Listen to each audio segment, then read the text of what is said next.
the new AntMan and the Wasp trailer dropped earlier this week, and man, was I so excited to watch it. AntMan was one of my favorite movies to come out in the MCU so far. So underrated and so underappreciated, but still so good. We're here to talk about that and some of our ideas for best superhero team-ups and best villain team-ups. This is the Apocaflix movie show. I am Jacob Bartley, and I am joined again by Keith Barnes. That's 3 in a row, Keith. 3 in a row. I'm trying to start a new consecutive game streak going. There you go, man. I'm glad to have you on again. It's just Keith and I today, so I hope that's enough for everybody out there. My dog's here too. She's barking in the background to add a little bit of personality. But like I said, we're going to talk about the Ant-Man and the Wasp trailer. It looks incredible. I lost my mind when I watched it. Yeah. But Keith, why don't you go ahead and tell me your experience with Ant-Man and the Wasp trailer? Like, when did you watch it? How did you like it? I saw it. I saw got a notification on my phone from Apocaflix Movies, the YouTube channel, showing the Apocaflix trailer reactions. That's how I found out that there was a trailer. So you guys watch for that. Jake did a great trailer reaction for that. And yeah, I was at work, so I had to wait till I got home to watch it. But I just was smiling the whole time. It was great to get back in that Ant-Man world with Scott Lang and see what he's doing. I'm presuming, obviously, post-Civil War, we're seeing... That's what it looks like. Yeah. And, who knows what the timeline is with Infinity War. Right. I mean, it comes out after Infinity War, but they could always set it could before. Be set right before, So who knows there, but... looks like fun. It looks almost exactly the same. It's Peyton Reed again, right? Yeah, it is Peyton Reed, yeah. Yeah. A lot of the same. Just looks like it's another just kind of caper going on. Oh, yeah. We're getting some awesome Wasp action. I almost said Janet Van Dyne. Hope Van Dyne. Yeah. Looks great. Evangeline Lilly. With the wings and the Wasp suit, the little blasters and stuff, and got some quick shots of some of the, Lawrence Fishburne as Bill Foster, who that's awesome. Giant Man. That would be really cool. But it looks like a lot of fun, like the first one. I can't wait to see it. Yeah, I freaking love this trailer, man. The opening is so good because I did wonder that during Civil War. I'm like, where is Wasp? We know they work together. We know she got the suit at the end of Ant-Man and the Wasp. Yeah. So it's like, where was she during that time? Where was Hank Pym? But it makes sense though that they only contacted, Scott Lang. Yeah. So and he was so great in that role. So it was really cool to see that. And her character is very cocky. I remember in the first Ant-Man, she was like, "Just give me the suit. I'll go ahead and pull the heist off." And her dad didn't want her to. So it's so cool to see her that scene where somebody throws the knives at her. And she's dodging them with the wings and and she's running along the side of it as it goes by. It's so cool. Crazy. I remember watching the Wasp on the Earth's Mightiest Heroes cartoon show. Yeah. That's where I knew I've heard of the character before that. Yeah. But that show is when I really learned about her, and I seen her powers with the blasters and everything like that. And then I started reading a few comics that she popped up in. A lot of people don't know, but she is a founding Avenger in the comics. Her and Ant-Man are two of the founding members of the Avengers.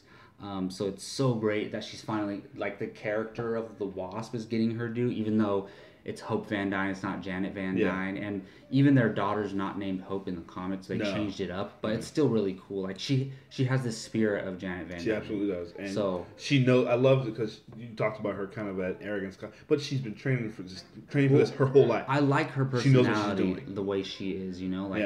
I like her cockiness about it, because Paul Rudd's character, he just kind of wings it. Yeah. He's like, sure, I'll go ahead and do this. Yeah. And then she's like, no, I got this, And then I love, the daughter was one of the best parts of Ant-Man, the first movie. And I love how they have the daughter, shown in this trailer, and she has the voiceover, and you need a partner to back you up. Yeah. And then it has her fighting there. That was really, really cool. I love how they're doing new things with the Ant-Man powers, Yeah. They're showing him... or the car, how the car shrinks and then they make it grow again and it flips the other car over, and then the Pez dispenser at the end.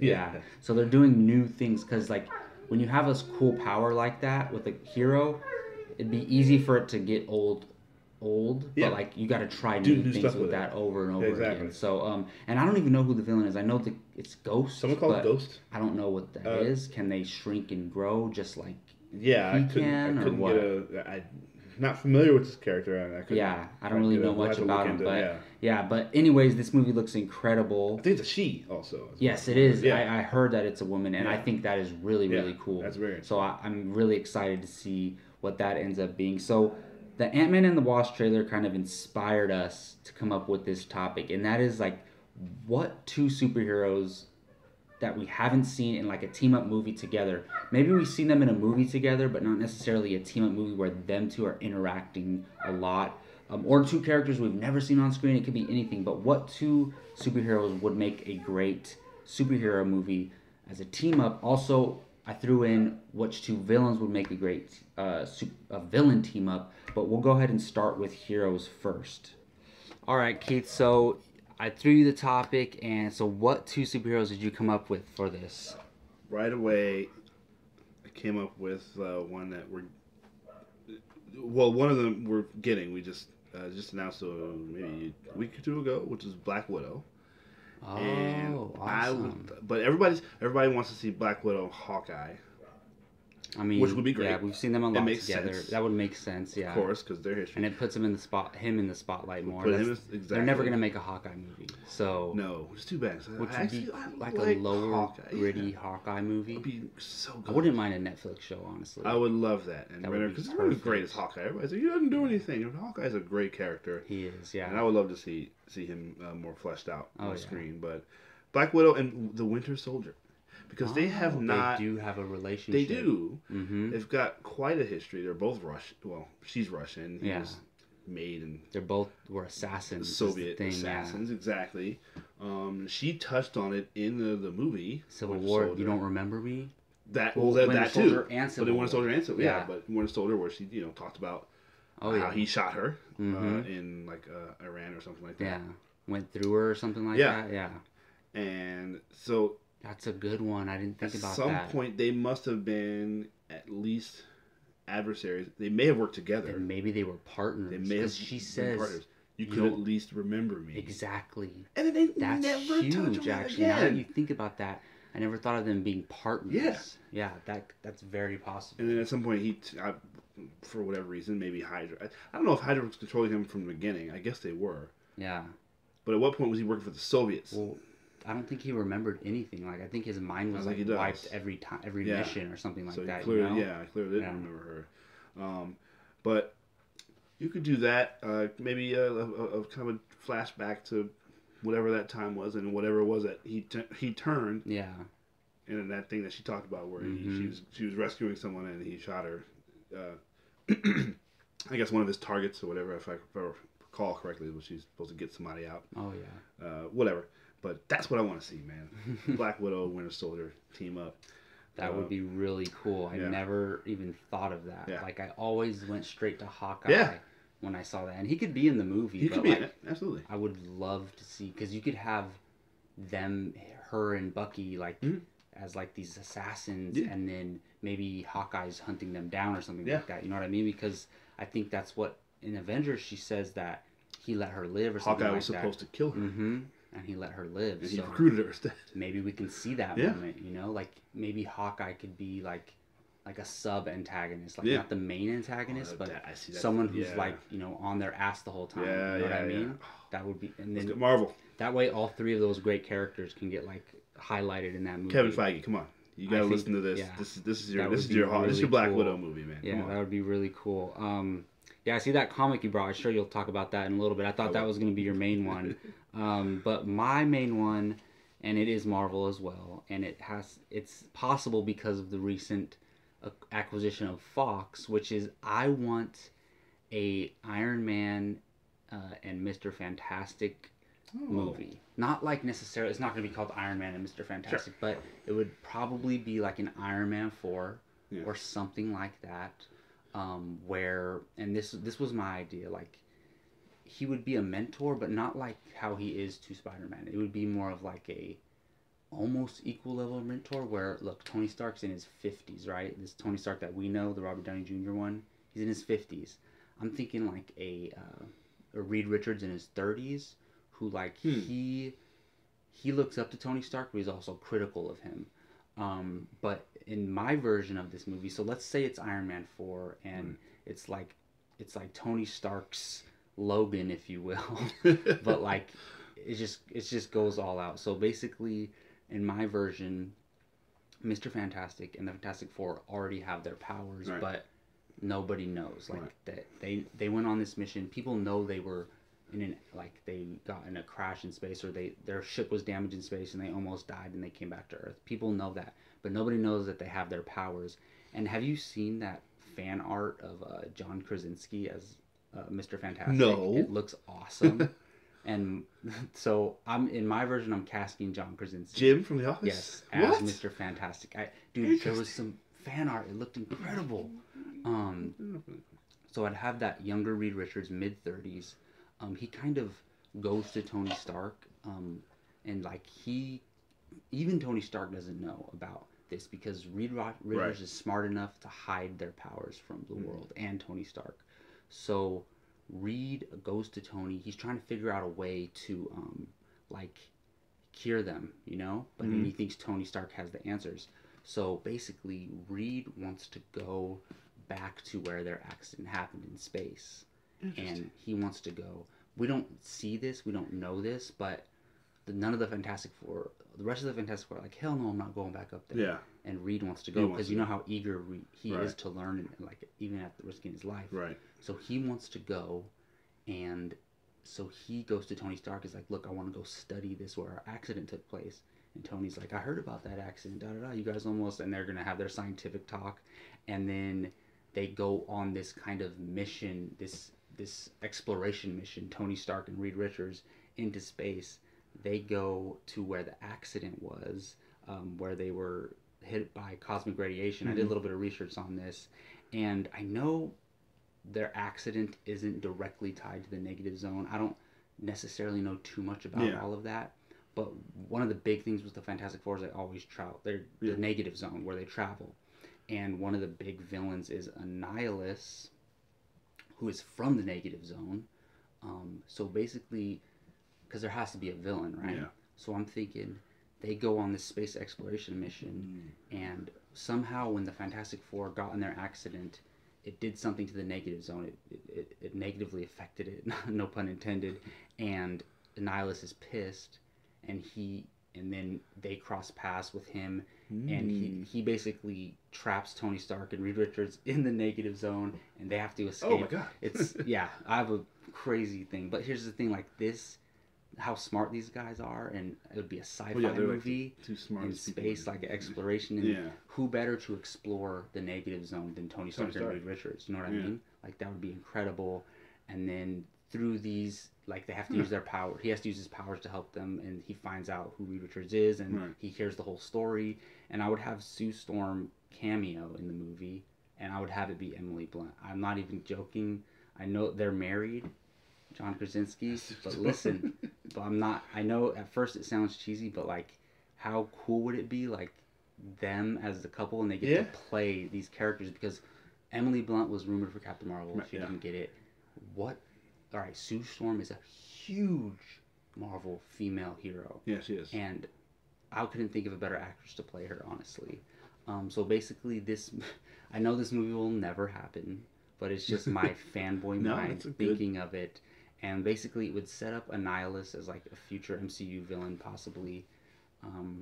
Maybe Earth goes to, or like the non-negative zone goes to war with the annihilation wave. And then it sets up the Fantastic Four characters for the future. Yeah. So in that way, people love John Krasinski. So if you establish that, and you have Robert Downey Jr. and John Krasinski in a movie together, and then I think because of his star quality, if Marvel did a Fantastic Four movie, I think that would like recreate the image of the Fantastic Four. So that's my idea. I put a lot of thought into it. I'm looking at the picture now, and it's incredible. Yeah.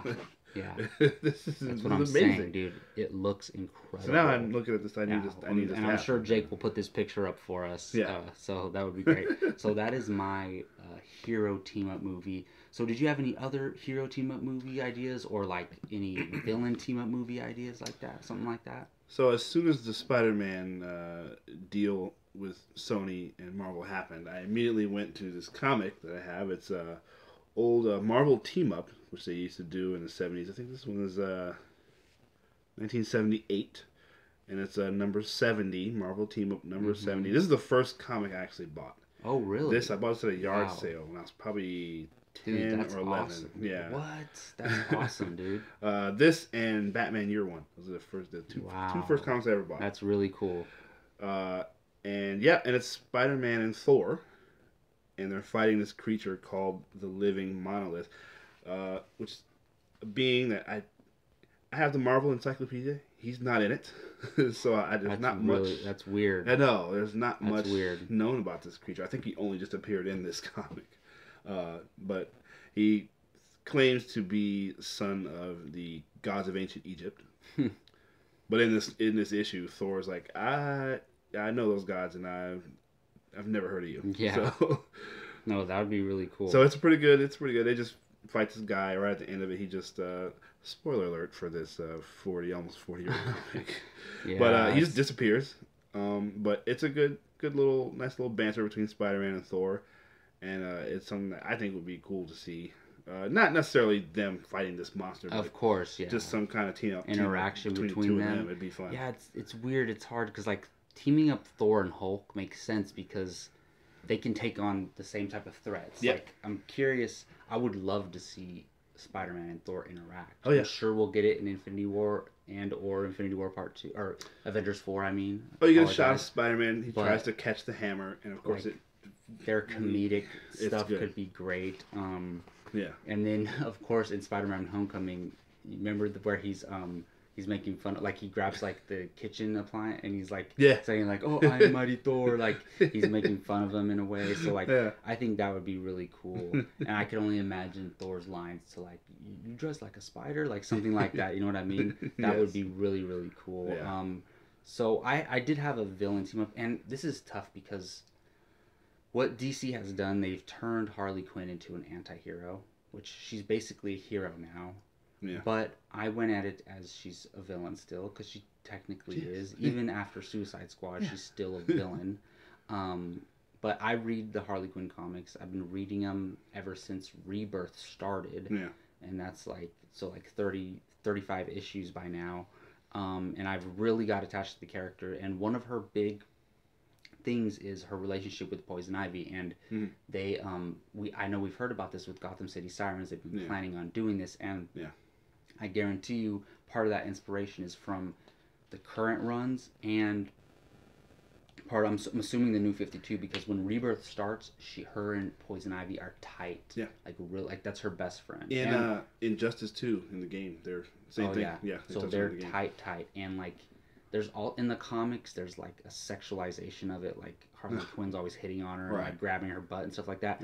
I don't know. We don't need that in the movie, but I would love it to be like maybe after the events of Suicide Squad 2, whatever happens, you know, Joker, you know, betrays Harley again, and like shows her that he doesn't appreciate her as much, and like she, you know, kind of finds herself through meeting a new friend who's Pamela Isley, who's Poison Ivy, and of course I would love Jessica Chastain to play her, but you can get anyone to just dye their hair red. It doesn't matter. It doesn't have to be a redhead, but I would love to have Jessica Chastain on there, and I would love it like just a kind of like a low-key movie, like nothing too outrageous. I don't want them fighting a dancing sorceress like Enchantress. I mean, the most special effects you would have is Poison Ivy's powers, and there would be a few action scenes where like they can't get out of it, and Poison Ivy has to like raise roots out of the ground and like take some fools out. Like they do that a lot in the comics, and I think that would be really cool.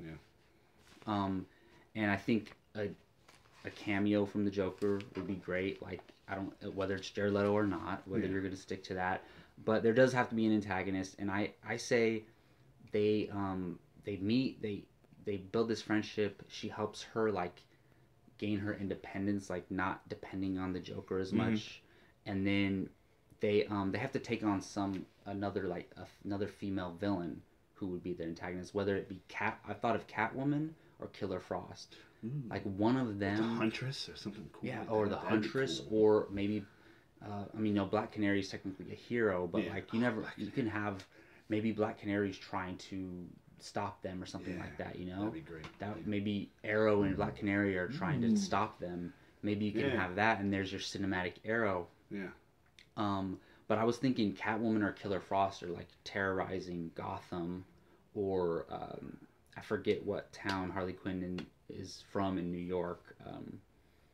It's not Brooklyn. It's Brooklyn or Queens or one of those spots. But either Catwoman or Killer Frost is terrorizing either Gotham or Harley Quinn's hometown, and for some reason Harley Quinn and Poison Ivy they're like, hell no, you're not doing that, and then they like basically save Gotham, not because they're not for the greater good, but because they're like, hell no, you're not doing this to the city that I live in, pretty much, you know.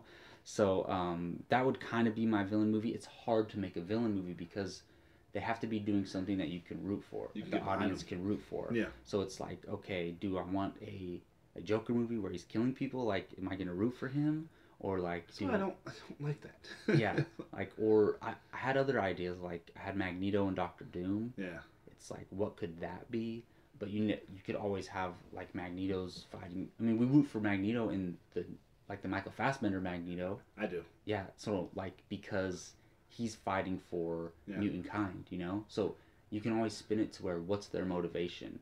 So that's how you can spin a villain movie, in my opinion. And the great thing about the Magneto thing too is, in particular, the Fassbender one, but you've seen that he's suffered so much loss. Oh yeah. Like, so I thought his scenes in Apocalypse were great, honestly. Like the setup to his scenes. We were talking about it earlier. I didn't necessarily like once he starts working with Apocalypse. Then I didn't like the Magneto stuff. But everything before him joining Apocalypse is honestly the highlight of that film. Honestly. Yeah, that's happened to him his whole life. Mm-hmm. You know, starting with his mother. So that's that's an example of how we can root for a villain. But I would love to see like him and Doctor Doom taking on the X-Men and the Fantastic Four or something like that. Yeah. Like, I think that would be really cool. Any villain ideas for you? Did you think of any? Yeah, the first one I had, which is something I'm gonna be somewhat hypocritical because I hate the idea of a Sinister Six movie. Oh, I see. But I would like to see the Flash Rogues Gallery. Oh, okay. But like team up. I want them. Maybe they're taking on, not necessarily the Flash. I had an idea of maybe they're fighting the Reverse Flash. Oh, okay. For some reason. Yeah, I mean, the Flash I could see that. In it. I could see that. Yeah, them trying to stop him. Because he's just constantly wreaking havoc. Although he's constantly tormenting Barry Allen himself. So I couldn't imagine. I was trying to think of a scenario why they would be. Why would they be going after him? Yeah, you never know. Who knows? But I think that would be. Maybe that'd be he's cool. affecting them being able to like rob banks or something. Like, who knows? Yeah, and they're like, exactly. No, That's you're all not getting in the way of my money. Yeah, you know. But then I read another old Thor comic, the Walt Simonson Thor era, where Galactus was going to attack Earth. Oh yeah, as always. And Thor offered him Loki had sent as we saw like in the movie, Loki sent the Asgardian destroyer to Earth, and it was in New York City just wreaking havoc, and Thor was trying to deal with that, and Galactus coming to devour Earth. Thor came up with the idea to offer the destroyer to Galactus to be his herald. Oh wow! In exchange for Silver Surfer, if he would leave Earth alone. And so I had an idea. I don't know. Now that I'm saying it, I don't know if this will work because you kind of would probably need Thor, but yeah, Galactus and the Destroyer attacking wherever else, and Thor or whoever hero would have to stop. Maybe the Guardians of the Galaxy, whoever, having to try to fend them off. I couldn't think of a hero or whoever. I couldn't think of an antagonist for them. Yeah, I know. It's hard because they're the have the villains. Like, the first thing you think of is the hero, but then the hero's the antagonist in the movie. It's like weird. But it's weird because you don't have to be a villain to be an antagonist. No, you know? And because I've always, again, along with the Magneto thing, I've always thought of Galactus. He's not villainous necessarily. Yeah, he kind of is. He's just hungry. Exactly. He just needs to eat. He doesn't specifically want to cause harm to people. Yeah. He doesn't want to kill people. But it's the only way he can exactly, live. Yeah. And so there's been plenty of instances where, he'll spare Earth if you give him something else to, So that's kind of where my head was with that, but I don't know. I couldn't. Yeah. We are definitely going to see Galactus in the MCU. Yes. Like, eventually. I'm dying because for it.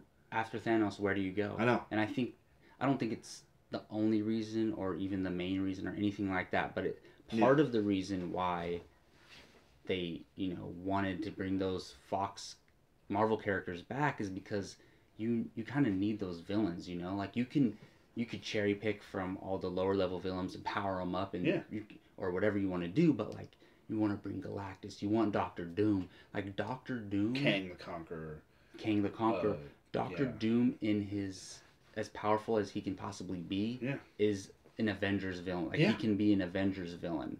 So like, and he and Tony Stark hate each other, exactly. Which I love. So, and I can't wait. We're eventually going to see that on the screen. Yeah. So, speaking of team up movies, so let's talk about, to wrap this up, what are some of the best ones we've had so far? Keith, you had this idea, so I'll go ahead and shoot it to you. What are your favorite one or two, and then I'll give a few, and then we'll wrap it up with a couple more if we have some. Well, we just saw it. The best one, I think, was Thor and Hulk. Yeah, that's arguably the best one, hasn't been anything better than that. Yeah. I was thinking about that movie. I saw it twice.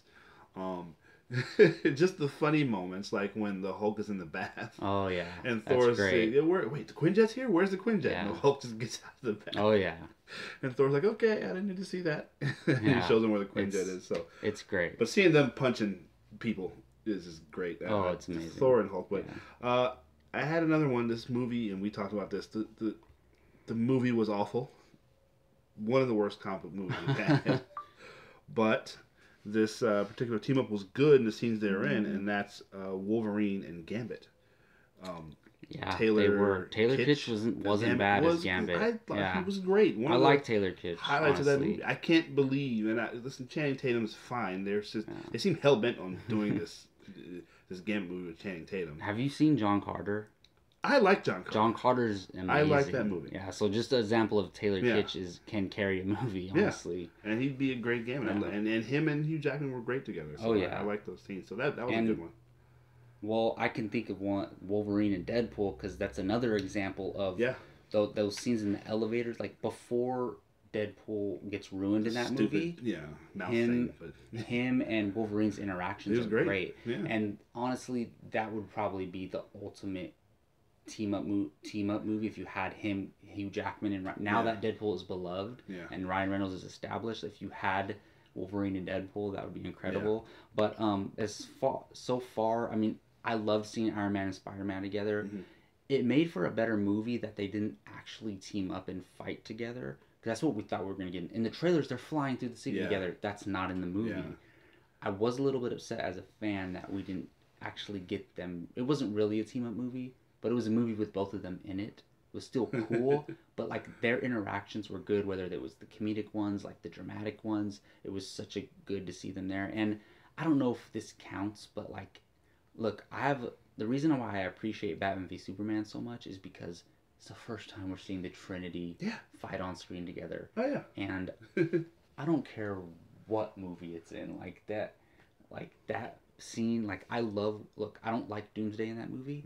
I don't care. They could have been fighting a giant gorilla or a giant crocodile, crossover with that new Killer Rock Croc movie that comes out. Yeah, I don't care what they're fighting. Just seeing them all fight, I get chills when Wonder Woman hits him and then Superman hits him, and then the way they kill him, they all three kill him together because Wonder Woman wraps him up with the lasso, Batman shoots him with the kryptonite grenade, and then Superman stabs him. That was so awesome to see. So if that's a team up of the Trinity, Batman, Superman, Wonder Woman, that might be my favorite if we're counting that one. I mean, you could always go Winter Soldier for. I love the Falcon and Cap team up. Yes. And you throw Black Widow in there. I think that one's great, honestly, because of that team up, Falcon became a great character. Yeah. You know. So that was a really good one. But yeah, if you had to choose one, favorite moment or scenes in a movie where heroes are teaming up, I would lean towards Batman v Superman, honestly. Yeah, like you said, we first saw that in the trailer, which a lot of people didn't like that. I thought, oh my god, the scene where they played the Wonder Woman theme and Wonder Woman's in the middle. But we didn't see them fighting. We didn't see them fight, but seeing them stand together is incredible. Superman and Wonder Woman fighting, Batman running for his life. Oh yeah, he can't fight this monster. But that's realistic. But it makes sense because at least they didn't have him like actually fighting. Trying Doomsday, to, you know? yeah. But and there were some shots where you see him. He's just watching. You know, he wants to. He wishes he could get in there and do something, but he can't. But he did. He had use. Like you said, he shot him with that thing. One of my biggest issues. I wish Gio was here right now. Yeah. But he shoots him with that the kryptonite gas thing, and it didn't immediately weaken him. He was even stronger for some reason. Yeah. He was still doing the weird soup. I gotta watch that again. Laser powers coming out of him. I gotta watch. I still love that scene. Like sometimes I throw on Batman v Superman and skip to when the fight starts between Batman and Superman, and just watch the rest of the movie. That's exactly what I do. Because I can't watch the rest. It's like 45 minutes, so it's like it's not like it's a short amount of time. It's a movie itself almost. Yeah, exactly. That's exactly what I do. The same thing. The rest of the movie is, it's kind of boring. Don't honestly, really need it. Honestly. Exactly. Yeah. All right. Well, that'll do it for this episode of the Apocaflix Movie Show. A little short one for you guys because only two of us today. Not much news going on, but we will pick it up next week with another episode. Hopefully, we can get some of the other guys on here. Thanks for joining me, Keith. Sorry. What? We have to do this. Now, we're recording this the Friday before the Super Bowl. Oh, okay. Who you got? Good call. I got Pats. Okay. 30-21 Pats. Oh, it's close. Mm-hmm. Okay. I will not be surprised if Philadelphia wins this game. New England's defense is terrible, but New England's going to win. Yeah. All right, we have it on record. Those are our picks. Apocaflix Sports Talk. There you go. Thanks for joining me again, Keith. Really do appreciate it. I am your host, Jacob Bartley. That's Keith Barnes. You can find us on this YouTube channel, Apocaflix Movies. You can find us on iTunes as well. Subscribe and download there. Subscribe if you like all things film. We talk a lot of superhero stuff, but we talk all things film. Oscar season's coming up. We'll be covering that. We talk a lot of Star Wars. We have our Padawan podcast. You can find all of that on YouTube and on iTunes. Thank you all for listening.